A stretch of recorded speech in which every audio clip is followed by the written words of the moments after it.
بلاول بھٹو زرداری کا کہنا ہے کہ secretary general UN Antonio Guterres Sindh طاس معاہدے کی بحالی کے لیے فعال کردار ادا کریں۔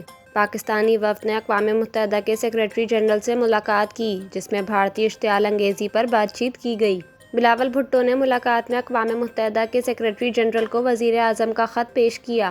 اس موقع پر بلاول بھٹو نے UN سیکریٹری جنرل کی امن کی کوششوں کو سراہا اور ان سے امن کے لیے فعال کردار ادا کرنے کا مطالبہ کیا۔ بلاول بھٹو کا کہنا تھا کہ سیکریٹری جنرل اقوام متحدہ پاک بھارت کشیدگی کے خاتمے، مکالمے کے فروغ کے لیے کام کریں۔ پاکستانی وفد نے اقوام متحدہ کی جنرل اسمبلی کے صدر فلیمون ینگ سے بھی ملاقات کی۔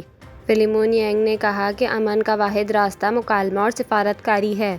اس سے پہلے بلاول بھٹو زرداری کی زیر قیادت سفارتی وفد نے فرانس کے سفیر سے ملاقات کی، بھارتی جارحیت اور یک طرفہ اقدامات سے آگاہ کیا۔